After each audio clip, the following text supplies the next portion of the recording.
Hello there, this is AD Robles, and you're listening to AD on the Fight, Laugh, Feast Network.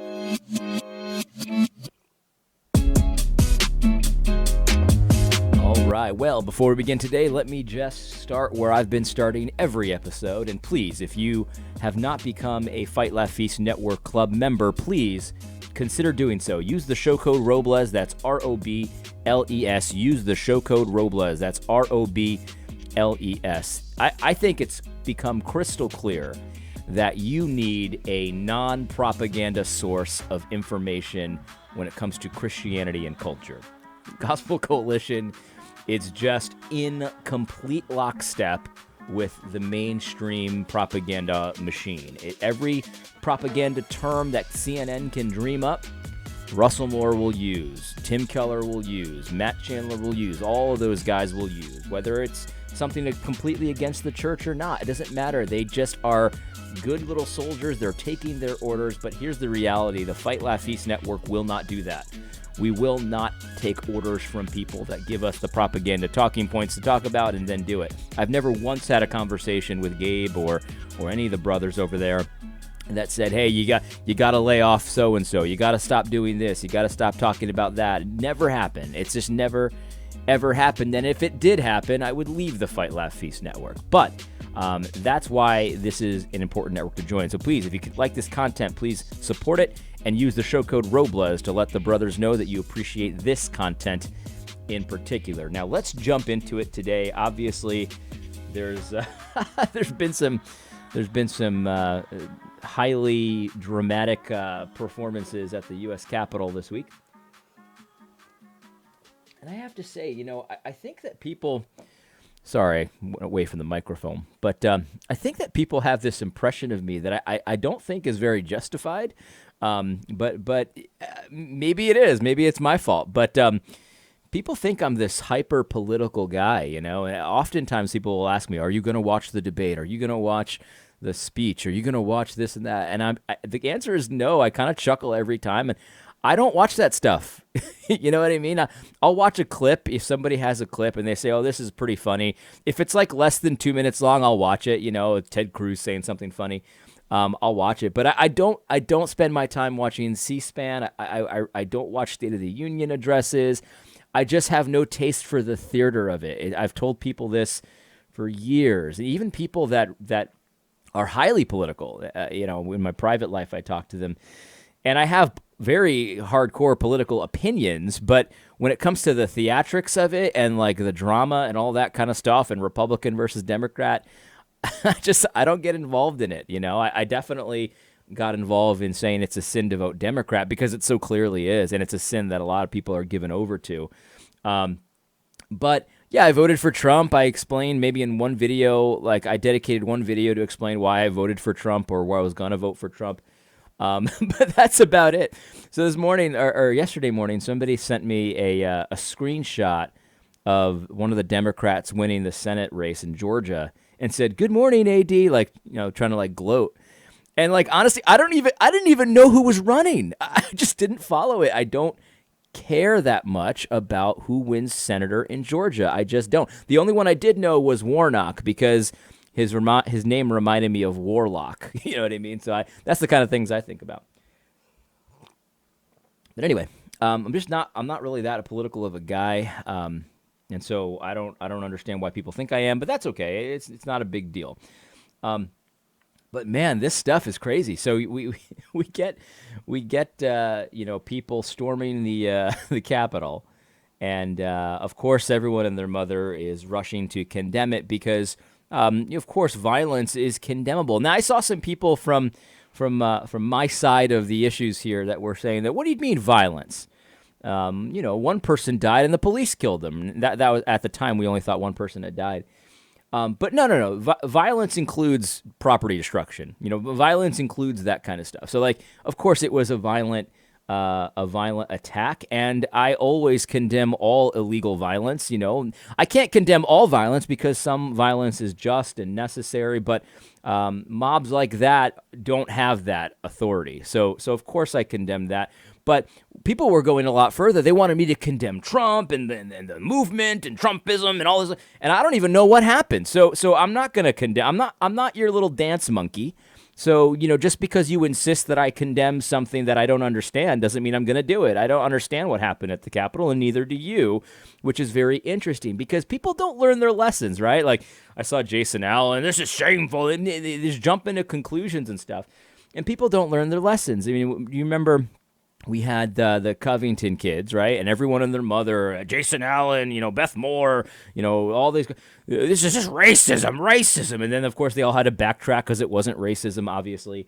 And they said, well, I'll do better next time. But they never do better. Nobody ever learns their lesson. Nobody figures out, the media's a bunch of liars. So you have to wait, because they're going to give you the story. They're going to give you the narrative. And then you're going to find out what really happened. That's typically how it happens.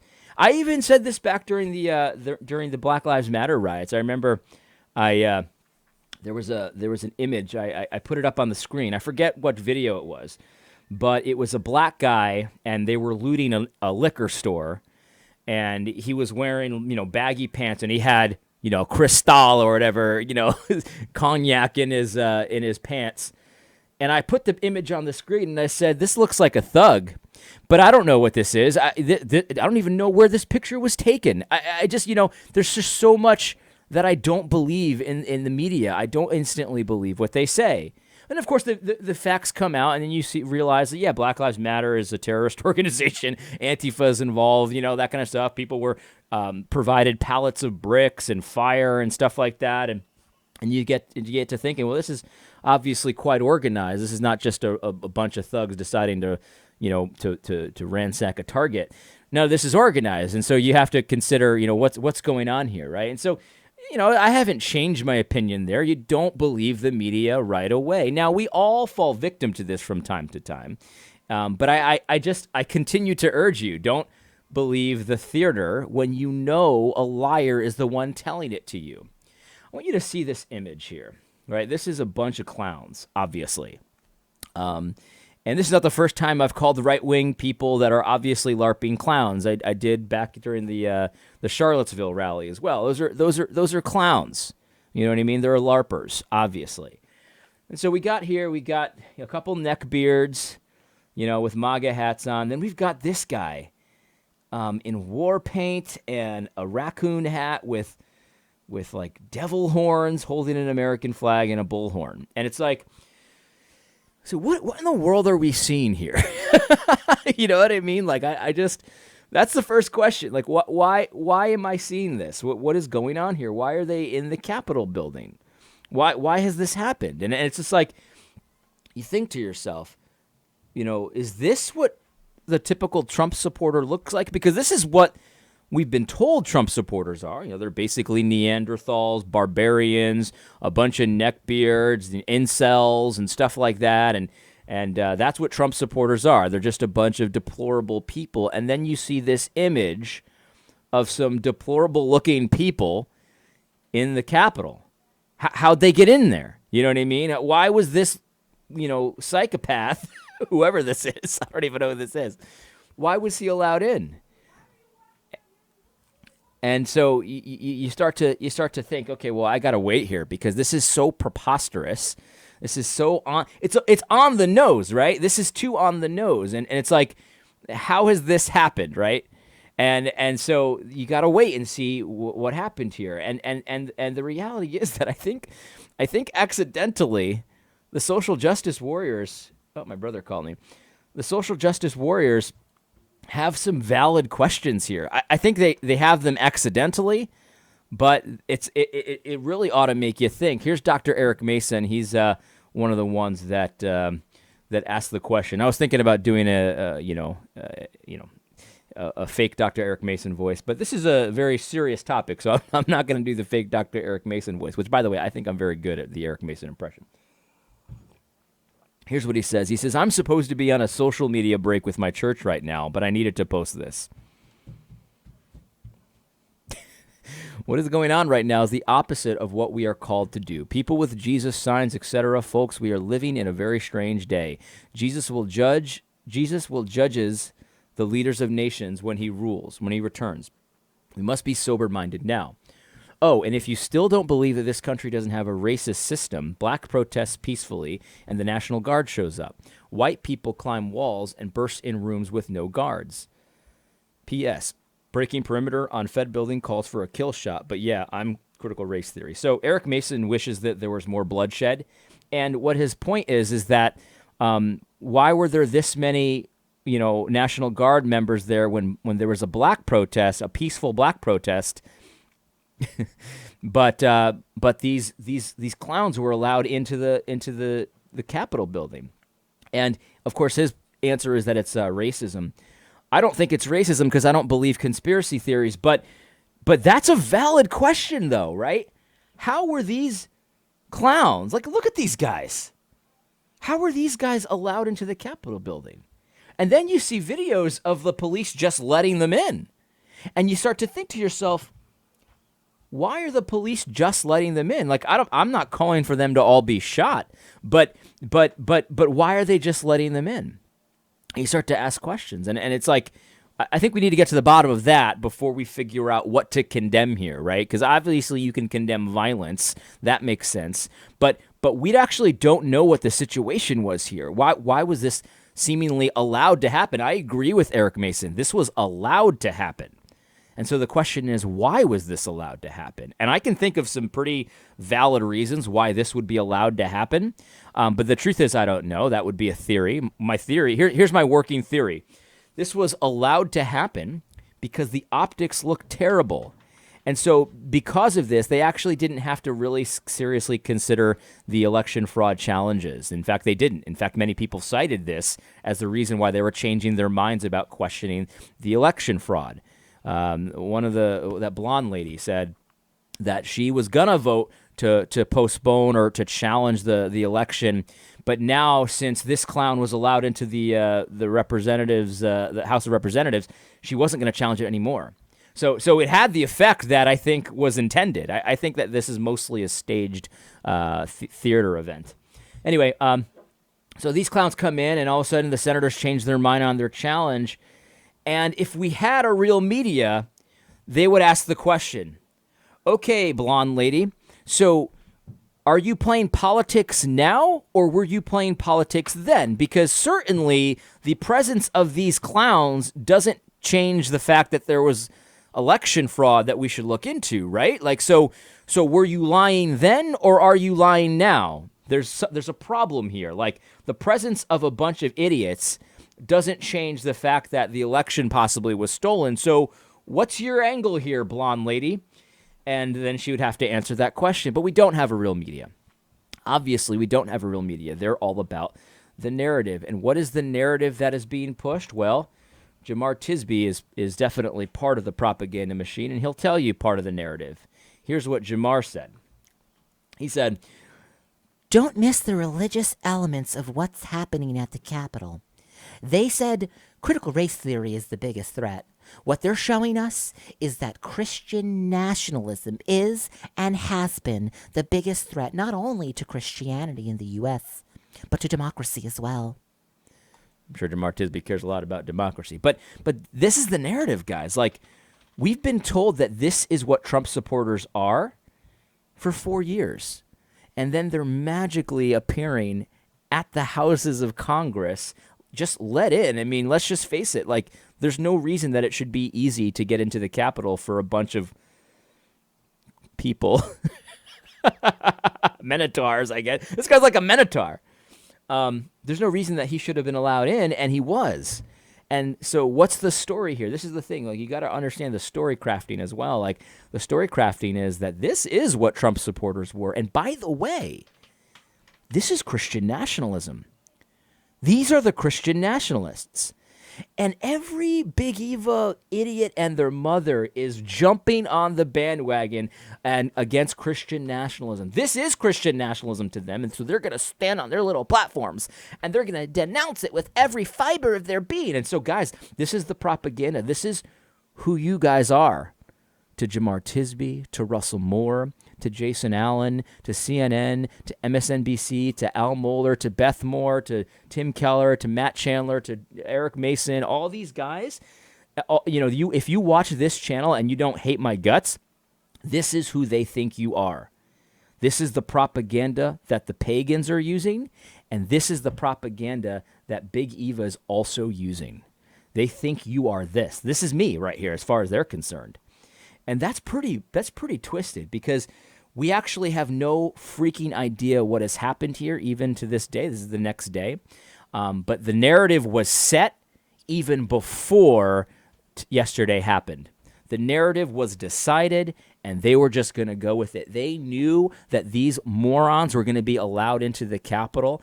I don't know if they incited it or not, but they knew it was going to be allowed. Eric Mason has a good point. The government is capable of doing stuff like this, but they didn't. And you have to ask the reason. They ask the question why, in my opinion. Now, obviously, there is no electoral solution to this. There's none. And I've been saying this since the election, and I saw the cheating, and I basically said the next day, like, this is them telling you that they can do whatever they want. They can find 100,000 votes if they need to find 100,000 votes, and nobody's gonna say a word. America as a republic, it's over. There's nothing that can be done electorally. What are you gonna do? Like, you're gonna change the election laws? How are you going to get people in play that are going to change the election laws before you change the election laws? How are you going to get them in there? They're not going to allow it, obviously. So elections are just off the table. Now, maybe local elections will be fine, but national elections completely off the table. I know a lot of my friends are going to say that I'm just giving up, and that's just handing over the country to the enemy. And I disagree. Because I think that there are a lot more direct ways for you to change the future. There's a lot of different ways. This is not retreat. This is simply understanding that if a game is rigged, there's no reason to play it. You know what I mean? Like, if you knew that the referees in a football game were for the other team, why would you show up to the field? Why wouldn't you start your own league? Why wouldn't you do your own thing? Look, I'm for ideas like secession. I think that's a great idea, but I think it's a pipe dream. I don't think anyone has the will to secede, and I don't think anyone will have the guts to secede. So I would support any kind of secession movement, but I don't think it's going to happen. What I do think is possible are a couple things. Jury nullification is very possible. Simply nullifying laws that are unjust. Someone gets brought up on a charge of something ridiculous. You're in the jury. They're not guilty. I'm nullifying the law. It's within my power to do so. Jury nullification is a good one. But also just not consenting, right? Like, people all keep asking me, like, where are you going to go? Where are you going to go when the gulags come? I'm not going anywhere. I'm staying in New Hampshire, and I'm going to do what I have to do. When they tell me something ridiculous, like you got to wear a mask at the post office, I'm not going to do it. You know what I mean? If they tell me something ridiculous, like you got to sign this document that says that, LGBT is the greatest thing since sliced bread, I'm just not going to do it. And the thing is, I'm not saying there's not going to be consequences, but that's what you have to do. Look, these guys think they're the good guys. These guys think they're the good guys, right? And here's the truth. Even if you supported these guys' cause, there should be consequences for, vandalizing a building and stuff like that. Obviously, they should be facing consequences. I'm not asking for a consequence-free existence. What I am asking for, though, is for every Christian man, to find your balls and to not avoid the conflict, but not seek it out either. I mean, we're not in a position of authority or power here. We're not. I mean, the pagans have taken over, and that's just that. But you don't have to go along with their nonsense. This is not about retreat. This is about controlling what you can control. And the truth is, you can't control national politics. It's a rigged game, and there's nothing you can do about it. And so that's my thing, man. It's not despair. It's about realizing what you have control over and what you don't. You have control over your family, you have control over yourself, and you have a relative amount of control in your local area. Focus on those things, and I think everything's going to be fine. Doesn't mean it's going to be easy, but it's going to be good. That's the promise. God is always good to you. Doesn't mean your life will be easy. But anyway, that's my thoughts. I don't see why anyone would just instantly buy this story. I don't understand it. I mean, it's like obvious clown show. But if that's you, I mean, I guess more power to you, but you have to realize you're living in the matrix. This is the other thing, too.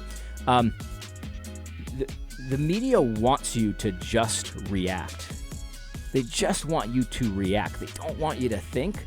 They just want you to react. And so everything that you see here is designed, it's a psyop to get you to feel a certain way. Do not give them the satisfaction of accomplishing their goal. They want you to delay thinking forever. They just want you to feel your way through this. And when you see this, they want you to feel either fear, disgust, shame. They want you to feel something. But they definitely don't want you to ask this question: how in the freaking world were these clowns allowed to penetrate the Capitol building? Look at the words, too. That's the other thing. There's a lot of words that are being thrown around that are clearly very important to this moment. Insurrection is one of them. Anyone using the word insurrection is just following the propaganda that they've been fed. Anyone using the word breached, for some reason, breached is one of those words. Consider why you're using that particular word when you're considering this. I don't know what the purpose is, but I do know a psyop when I see one. This is obviously a psyop. Very similar to the Charlottesville stuff. Very, very similar. Anyway, that's all I have to say. It's clowns, man. Look, I can't even get it. I can't even get through this. I hope you found this podcast helpful. God bless. Don't forget to tune in next week on Thursday for AD on the Fight, Laugh, Feast Network.